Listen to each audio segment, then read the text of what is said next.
It's not. You're hoping it's No, not a no, no, snake no, because no, it no, looks like a snake. You and It I are rattles like a talking snake. about It slithers different like a hope. snake.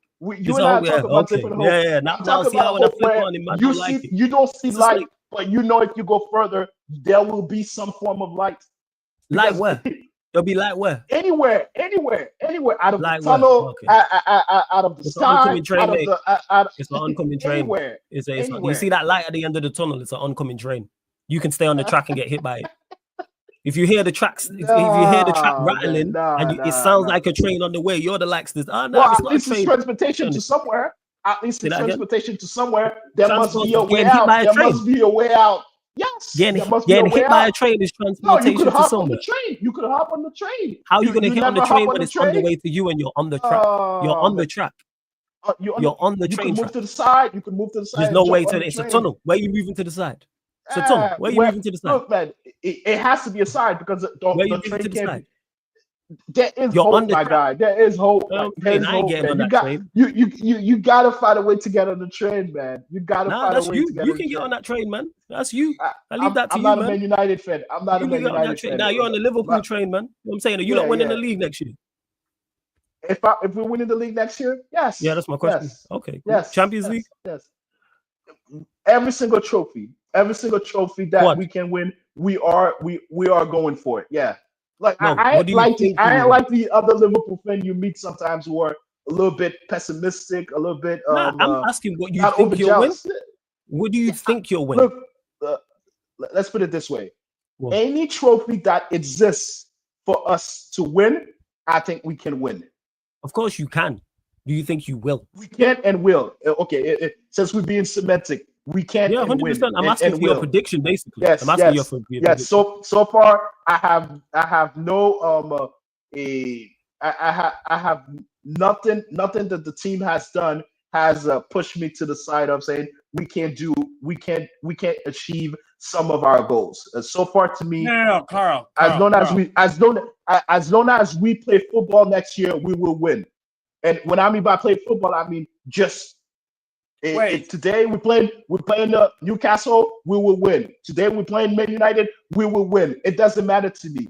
That's how confident I am. We're playing Paris next year in Champions League, we will win. That's what I'm saying. That was it. It was semantics. I was just asking for your prediction.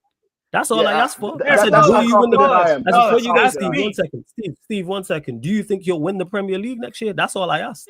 Why is that crazy? For sure. I don't need it. Weren't no semantics. That's all it was. For sure. Can you? Of course you can, because you're one of the better teams. I think you misunderstood what I said. I said I'm not as semantic as some of the other Liverpool fans in the sense of you said you're not. Sometimes they can be. Okay, yes, that was the right word. Pessimistic as some Liverpool fan in the sense that some of them can be shy. No, you said I was playing. You can't trick or tricks though. You said I was. I'm too slick for this. No, because you said I was playing semantics. Because I wasn't. When I said we can win, you said what is that? And I corrected myself and said we will win. We will win. That's what we had to get to. I had to press you about it. Yes, we got there in the end. You didn't pressure me, my guy. You didn't pressure me. I had to press you about it because you would just say if you're going to win the league or not. I think yes or no dark cloud over your head, Man United, it kind of blocked the ears a little bit. I know what I said. I'm saying we'll win any trophy. No, that's why you tried to. I didn't say pessimistic. I said something. No, you said pessimistic about other Liverpool fans, but you said what I said was semantics. But you didn't think I was listening clearly. I pay attention to everything. Can't kid a kid. Everything, man. I pay attention to absolutely everything. This is how I know. You need to pay attention to more hope, man. You need to pay attention to more hope. This is how I know everything. You know what I'm saying? This is how I knew everything. You need to pay attention to more hope, man. Nah, man, I leave that with you. I leave that with you, man. I leave that with you because it's not worked for you. I have all the hopes that I need. It's not worked for you. It hasn't worked for you. I have all the hopes. It hasn't worked for you. So why would I do it? It hasn't worked for you. Well, it has worked some way. It hasn't worked for you. It hasn't worked for you. You've seen 2 league titles in your entire life. It hasn't worked for you. What are we talking about here? Blackburn Rovers fans have seen almost as much as you. What are we talking about here? How many years has it been for you since you've seen a title? How many years has it been for you? A long time. You started to get there. You went longer. We're on a Liverpool drought now. Yeah, but in 5 years, it'll be your turn. It will be your 30th anniversary, right? In Say that 5 again, years, it'll be at something like that. 30th. No, it wouldn't be 30. No. How long would it be? It wouldn't be You got 30 one in years. No, 2010. you got the math wrong. You have Google there. Go find it. I'm not. I don't would really hope care. you would I know don't that. really Since care. I I want to don't talk really about care. hope, I would hope you know I that. don't really care. Clearly, I you don't really care that much. You don't I was really trying care, to but you be. I was mentioned trying to be a it. good brother to you and Yeah. trying to give you hope, but I don't want I no don't hope. really care about Man United that There much. isn't, but you're here talking about Man United. But all right, cool. I get it. Because again, I appreciate you. I appreciate you, Wallace. Oh yeah, not yeah. Man Of course, I United. know. I know. Look, I man, know. if Man United can spend another 100 years without winning a trophy, I'll dance on my grave, man. I'll dance on my grave. You know, so I'm here for you. I'm trying to give you If I'm hope. still alive in 100 years, shoot me. You know what I'm saying, what we talking about here? Why are we talking about 100 years? Like, what is going on? No, I'm saying is that I don't care about Man United success. Cool. But all I'm saying is you keep talking But all the this thing is hope that thing I care about you. talking all I this care hope about thing you. and it's not works for you. You know what I'm saying? So don't sell me nothing that hasn't worked for you. When it works for you, come back to me. Because it's not worked for you. It has worked. It has worked. No, it hasn't. Worked. You know what I'm saying? It has given what's me your 2 and longest 5 drought? years. What's your longest drought? And you went I one in don't what? remember. It don't 35? matter. I would forget it don't too. matter. You It went don't matter. 35 It years. don't matter Yeah, anymore. it Because I matters. got hope. Because I got hope now. I got hope now. And you went 35 years without one for that. Well done. How long did you go without a European trophy? Huh? 10 years? 10? Well, it was much longer than 10 years.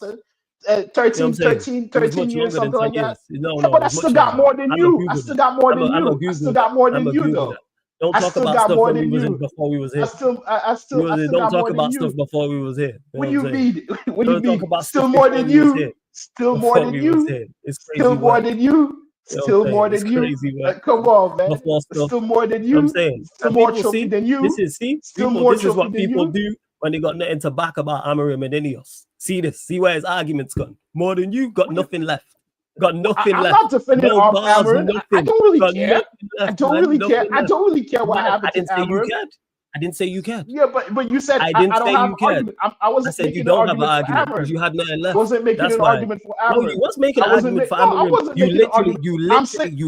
I'm literally saying- sat. No. One of the first statements you actually said was, "It's not all on the manager." You was backing Amarim. Now it's not all on that's Amarim. not backing See how people Amarim. say it is. Right, That's all right, backing cool. Amarim That's for you. definitely That's backing yes. Amarim for you. Definitely. Oh, If you're man. taking blame away from someone, that's backing him. Yes. I'm not taking blame Yes. away from him. You are I'm taking not blame taking away blame from away him. from You him. literally I'm not said. taking blame away. You I'm literally, saying- Carl. I'm saying- You literally I said literally said verbatim. Wait, you your literally said your you manager, literally your said managerial verbatim, staff he's not the has most. been making horrible decisions. No, you didn't say And that I at don't first. think, I'm saying and one of initially those what you horrible said. decisions is I'm hiring saying. Amarim.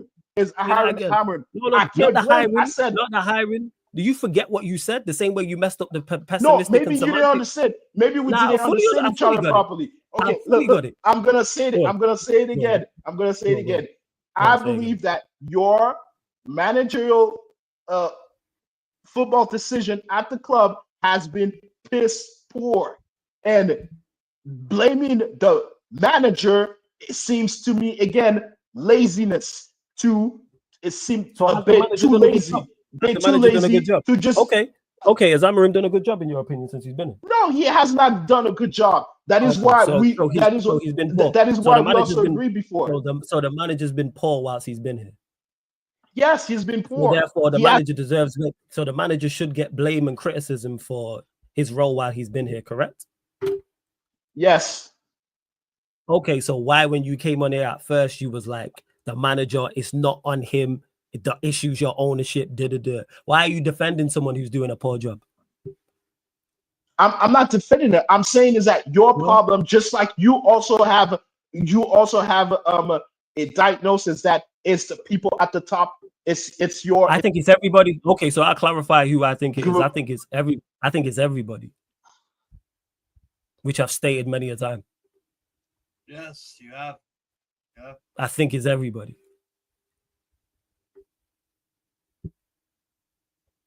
I think he's gone. Have I froze? Oh no, he's back. Yes, I think it's everybody. No, sorry. It's no problem. I gotta text it, so it caught off. Fine. Yeah. No problem. Yeah, I know it plays with, but yeah, I think it's everybody.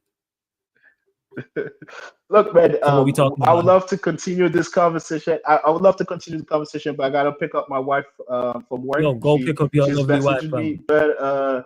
but again, it's been a pleasure. Sorry, it's been a pleasure,